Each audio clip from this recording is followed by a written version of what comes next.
you turn in your Bibles to Luke chapter 15. Luke 15.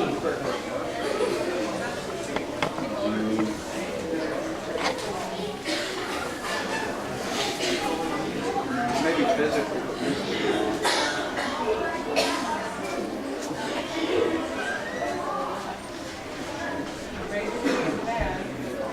Luke 15.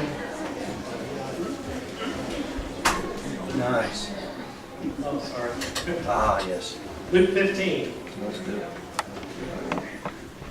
I sat in my office this morning and going over my message today, and I get a text from Floyd Stone. You'll appreciate this. Coming from Floyd, he said, I'll just read it to you because I won't mess it up. It is from Floyd, so keep that in mind when I read this. Just out of the blue. Did you know that if all the people who go to sleep in church were laid end to end, well, they'd be a lot more comfortable. You know, Floyd, you can appreciate it. Well, I was praying, seeking God about what message to bring today, and for some reason I came across, I landed on the prodigal son, this parable here, and I know it's very familiar to us, but like I've always said, you can always learn more. It's amazing how God will open up a passage to you that you've read over and over and over 1,000 times, and then you look at it again. And I never realized it until this last time when I was looking at it this week, how this whole parable is full of shamelessness. From a prodigal son who was he was shameless. He had no shame. Some of the things that he did, it was just like flew in the face of his father. The father, shameless. Now, I know some of you are looking at it. But when we look at this morning, you're going to see how shameless this father was. And he did some things that really should brought shame to his family, culturally. And then, of course, the older brother. Shame. I just want you to follow along with me, if you will, in verse 11, chapter 15, verse 11. Jesus tells this parable. Now, keep in mind, this whole chapter started, let's just go ahead and look at chapter 15, verse 1. This whole thing started, he does 3 parables back to back to back. And nowhere else does he do this, but right here. So anytime somebody is going to make 3 points about something, must be very important. So he says, verse 1, then all the tax collectors and the sinners drew near to him to hear him. And the Pharisees and the scribes complained, saying, this man receives sinners and eats with them.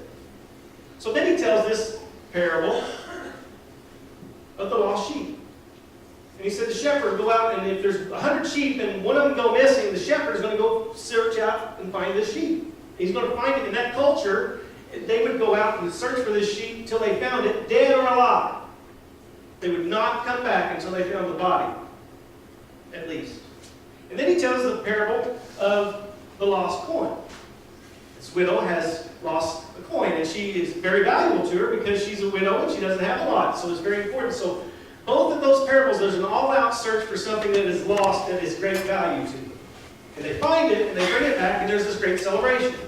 So keep that in mind. So then Jesus tells this third parable, the sheep, the coin, and now he's going to talk about, probably you've all heard the story in the parable of the prodigal son. He's going to talk about the son. Now, how much more important is a person than a sheep and a coin? So keep that in mind. So that they say Jesus receives tax collectors and sinners.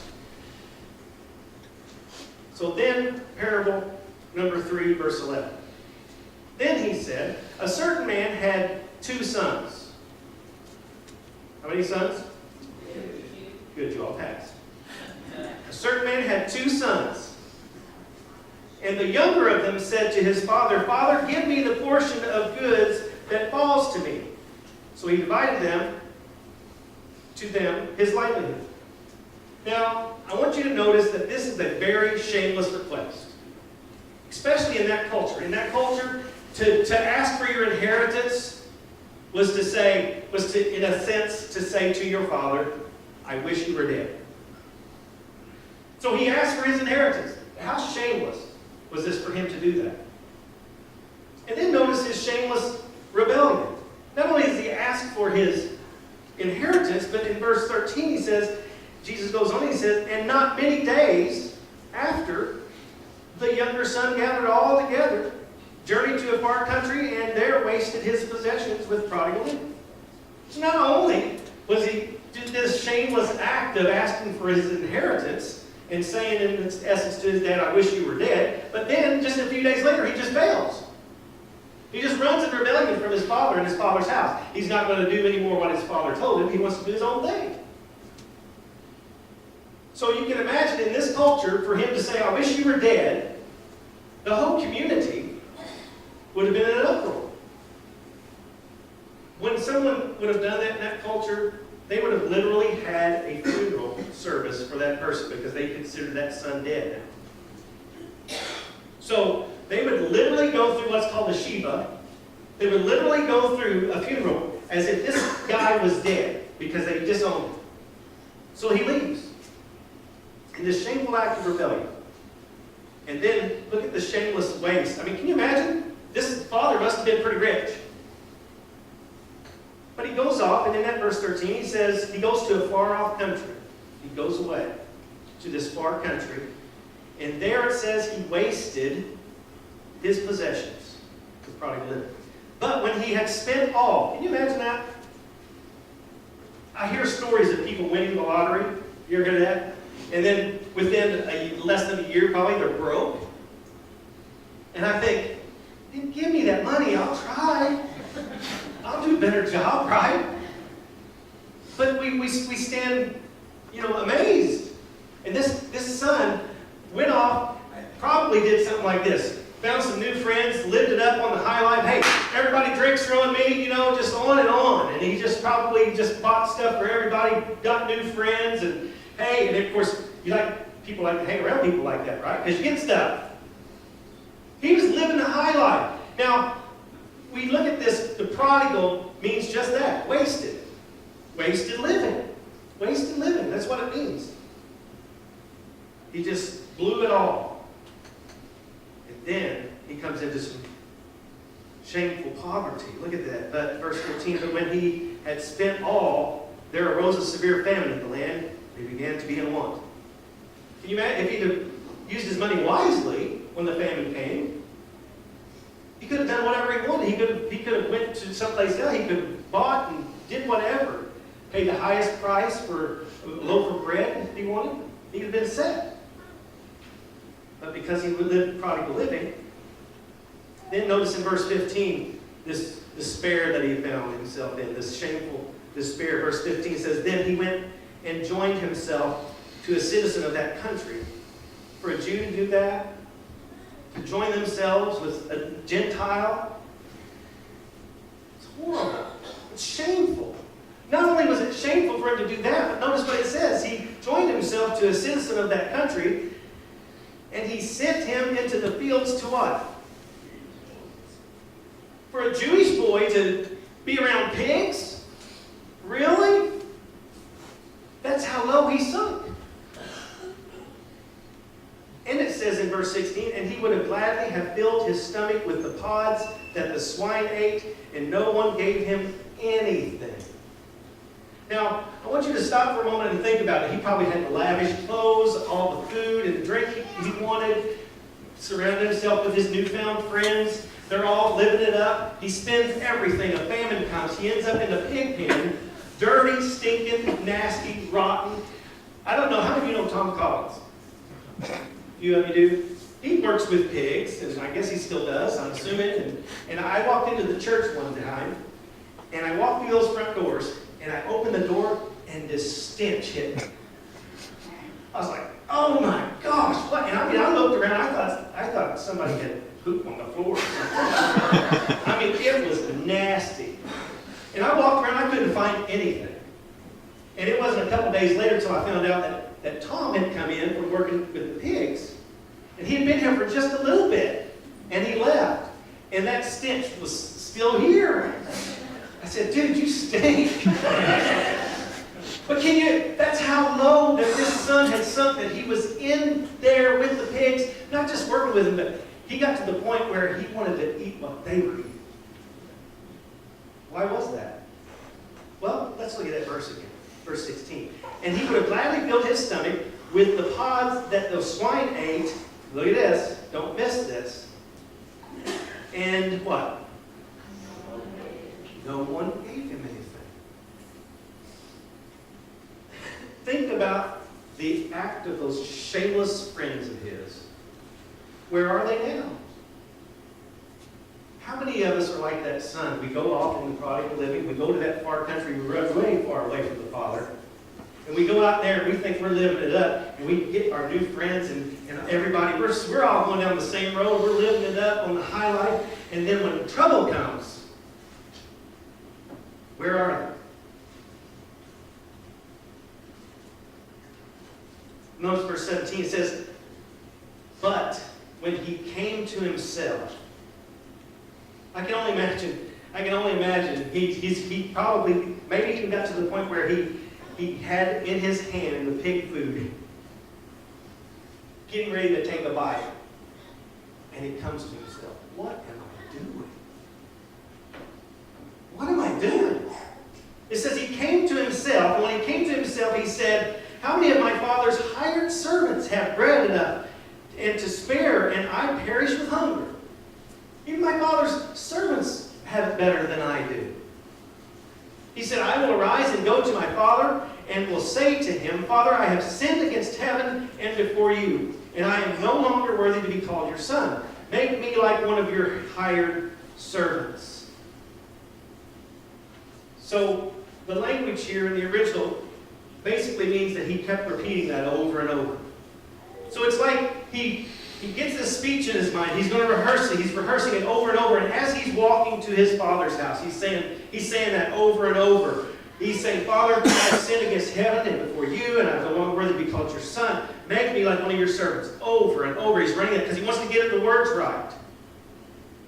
He knows his father is going to be upset. And he goes over and over. Now, let me give you some cultural background here, where he's heading into. He could have come back to the father, which is what he was doing. But when he got there, one of his servants or somebody would have come into the house and said, Mr. Whatever, your son is back. And that father would have been very indifferent, hateful, and left that son outside to wait. Maybe days, maybe weeks, maybe months.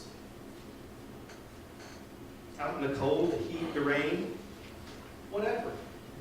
He would have made him wait.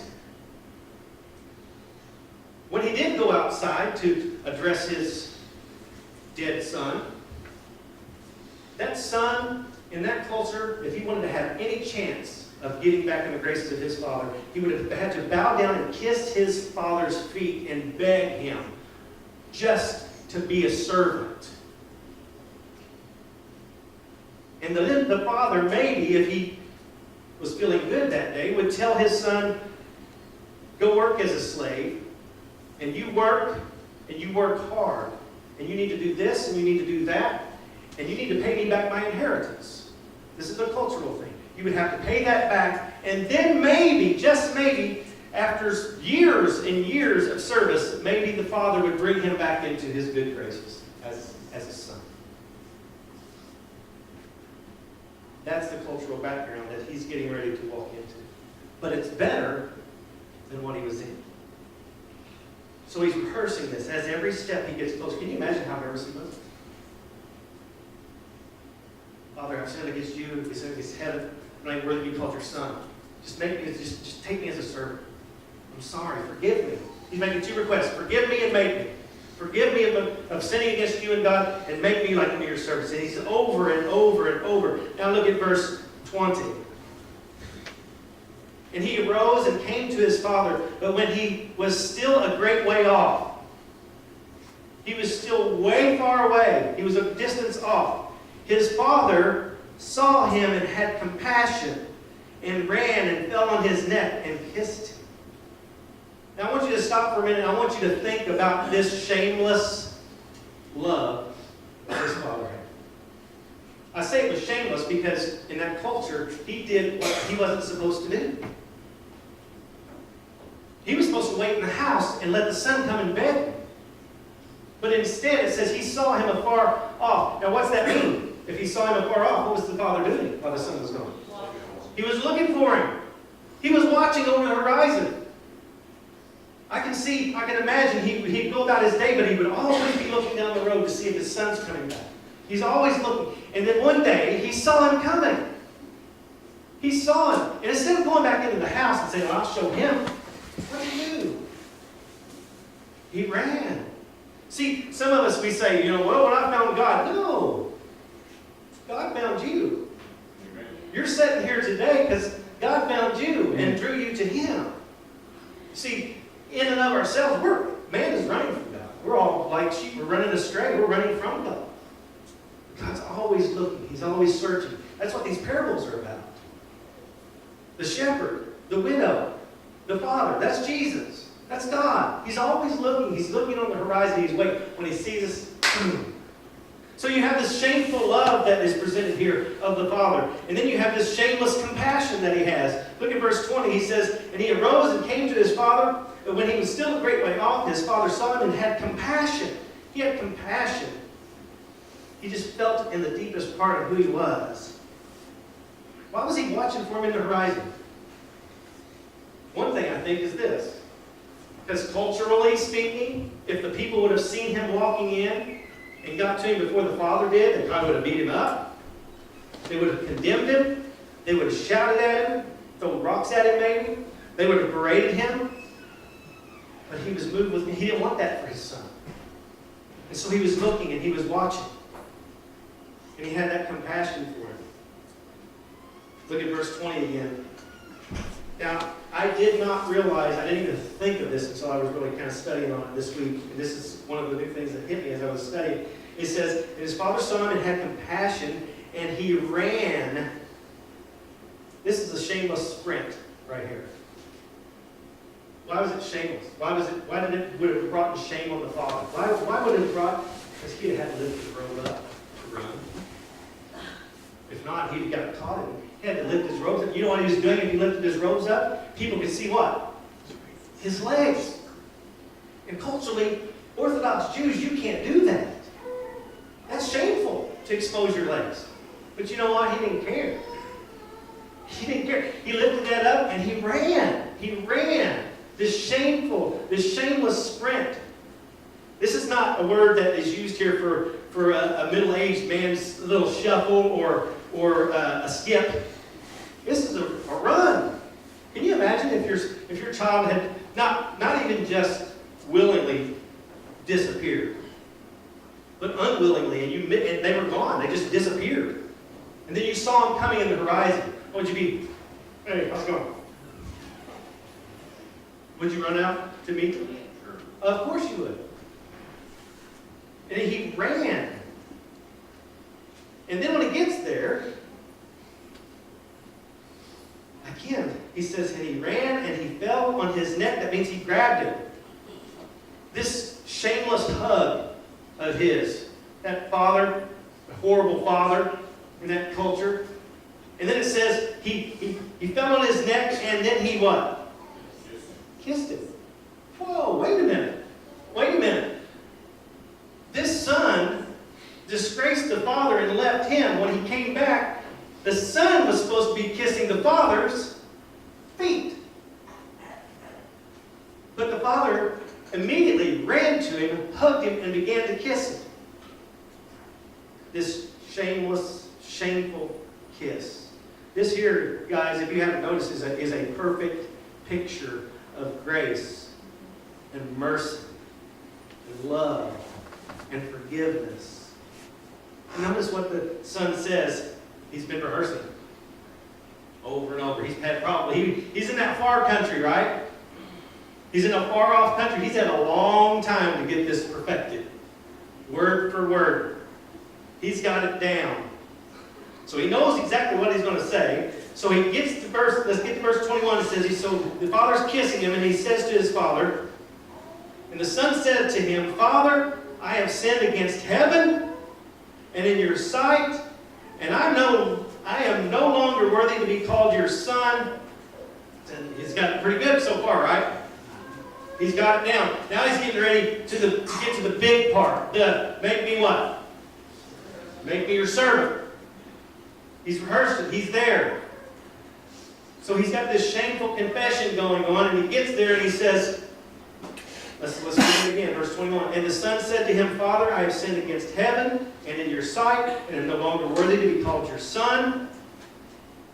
But the father said to his servants, bring out the best robe, put it on him, and put on a ring on his hand and his sandals on his feet, and we'll go on in a minute. But notice the father doesn't even give him a chance to say that. See, remember culturally, he would have begged the father just to be a servant. Instead of not even letting him finish his statement. What a shameful thought.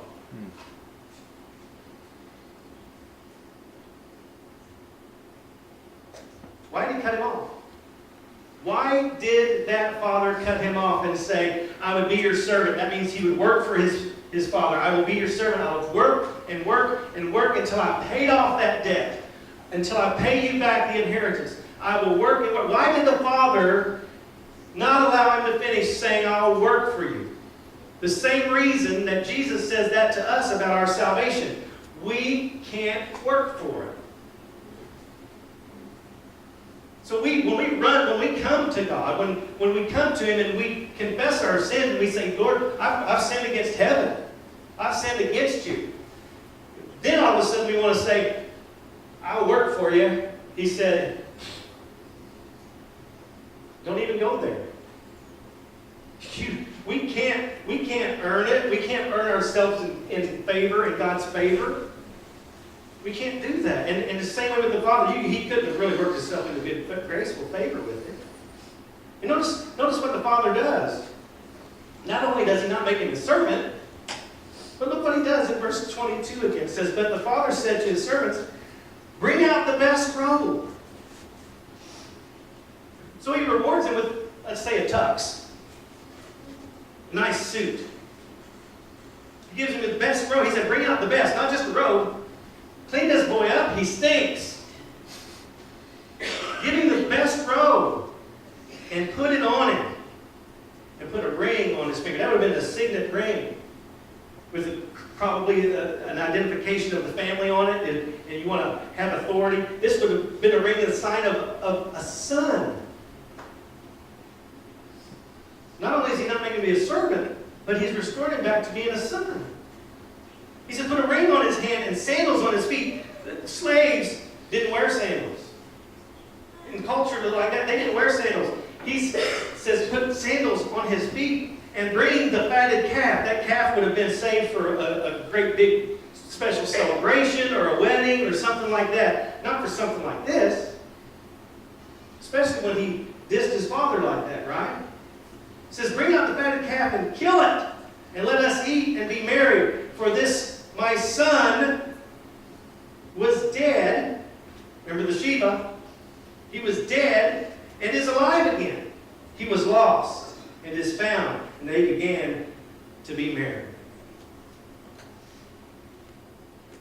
Now, usually in our Sunday schools and the flannel boards, we stop there. We, a lot of times, don't go on any further. Because it's a great story. Up to that point, it's awesome. We see this forgiveness. We see the prodigal go off in his shameful living and shamelessness, and he comes back, and now we see the shamelessness of the father and his culture. And we see that, and he welcomes him immediately back in and forgives him immediately. And everybody lives happily ever after. And we usually stop there. But there's more to the story. Page 2. You know, far you got that here. But see, verse 11 says a certain man had 2 sons. We haven't talked about the second one yet. But we're getting ready to. Verse 25. Now his older son was in the field. And as he came and drew near to the house, he heard music and dancing. So he called one of the servants and asked what these things meant. And he said to him, your brother has come. And because he has received him safe and sound, your father has killed the fatted calf. Now we're going to see the brother's response. It was actually a shameful response. Verse 28, but he was angry. He was angry and would not go in. Therefore his father came out and pleaded with him. You see his response to that? First, he was angry, and then he wouldn't even go in the house. Now, we're going to go on and we're going to read this in a moment, but he did not like this at all. He was a very selfish son. Let's go ahead and read it and I'll come back up. Verse 29. So he answered and said to his father, lo, these many years I have been serving you, been working for years for you. I never transgressed your commandments. Is that true? Never? Dad, I have never done anything. I've never disobeyed you. Is that true? No, that's not true. I never transgressed your commandments at any time. Anytime. This kid's perfect now. Anytime, and yet you never gave me a young goat. Is that true? Probably not. You never gave me a young goat that I might make merry with my friends. But as soon as this son of yours, notice he doesn't say his brother, this son of yours came who has devoured your livelihood with harlots, you killed the fatted calf for him.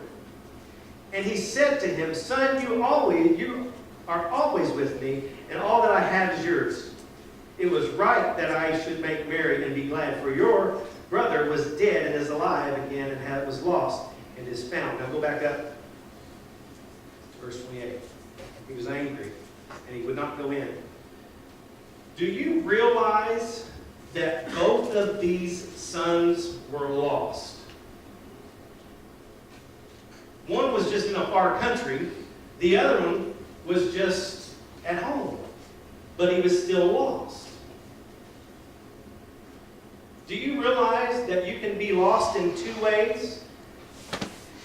You can break all the rules and do your own thing and be lost. You'll agree with that, right? Or you can follow the rules and do all the work and still be lost. That's why you get people that they live a good life. They don't need for anything. Bad things don't seem to happen to them. And they think, I'm okay. I'll make it to heaven. Well, do you have a relationship with Christ? Have you trusted Him as your Savior? No, but I'm a good person.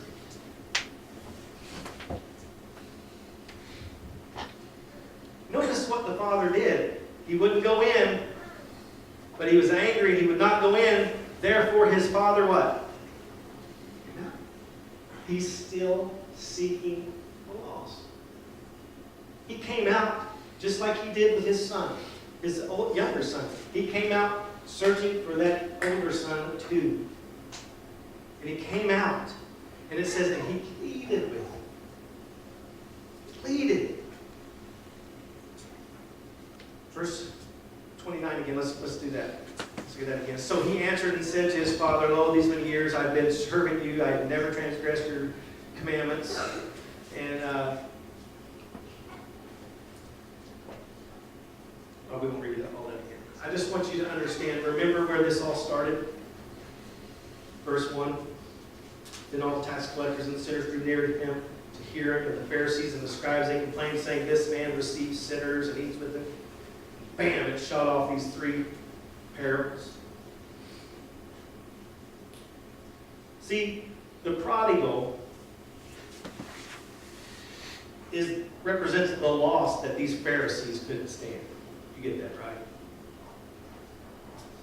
The prodigal represents a lot of times us before we come to Christ. Now, the older son, the Pharisees would have picked up on this, represents the Pharisees. Do you think they were very happy about that?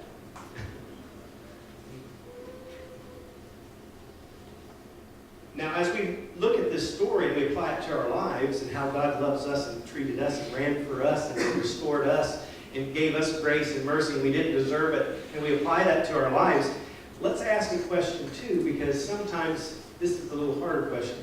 Which one of those sons are us? Because a lot of times, all of us start as the prodigal. We go to that far-off country, we're in that far-off country, and then we begin to come to God, and He restores us.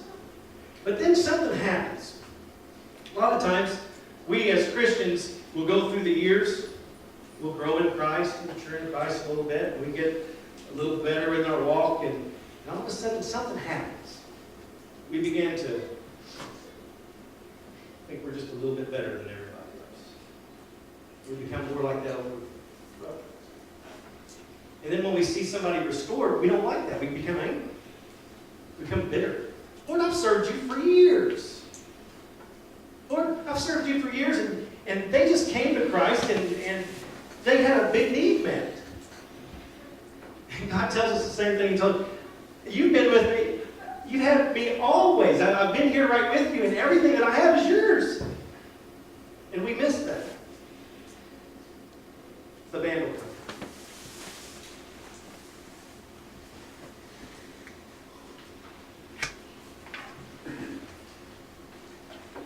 I was with a group of people. It's been several months ago.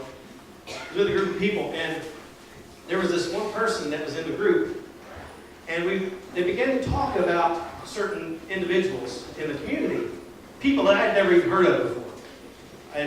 This is a pretty small community, and within the group, they began to talk about some individuals, nothing bad, but then one of the people spoke out and said, well,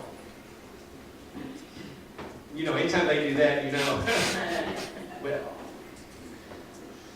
they've been in jail. Somebody said, yeah. Well, they got out on such and such date. Why do you know that information?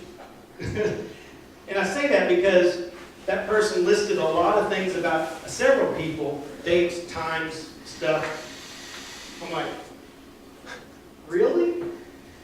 And then later they mentioned something to me about, not me, that I was being judgmental, but about, yes, we as Christians should be judgmental. I wanted to say, you might take that finger and do that.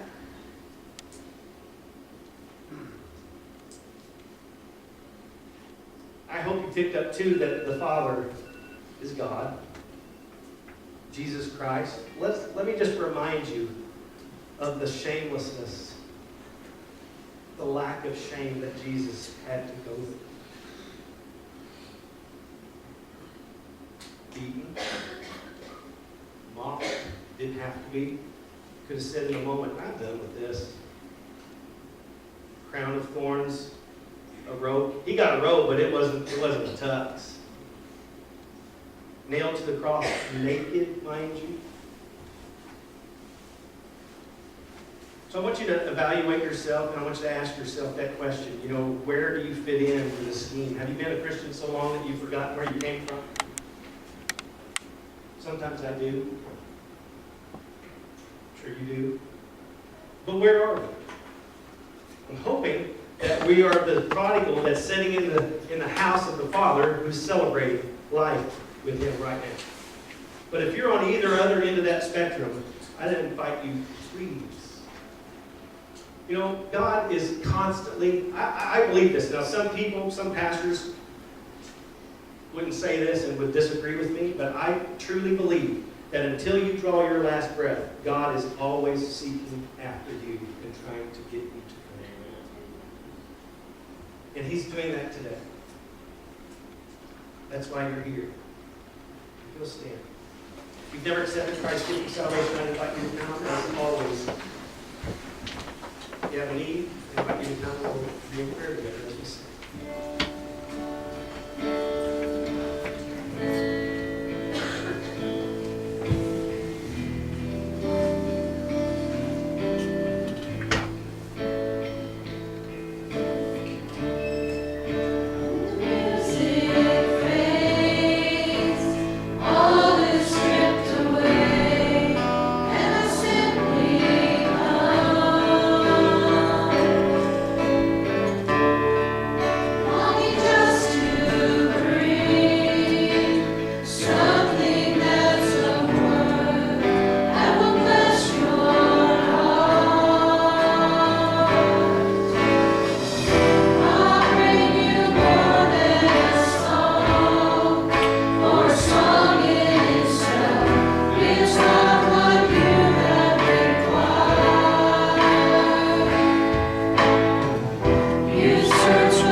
Father, that you are, and just running after us, chasing us, hunting us down, drawing us to you. I just thank you for those of us who have answered that call and given our lives to you. If there's anybody in here, God, who's never done that, I pray that they would make that decision. And that they would follow you, God, wherever you go, and just encourage and strengthen them. The prodigals that are out there that we even know in our lives, that not necessarily in this church building, maybe family members and others, we just lift them up to you. We just pray for the older brother types, Lord, that maybe we come across. Help us to minister to them and let them see in some way your love and your mercy. We thank you and praise you, Jesus.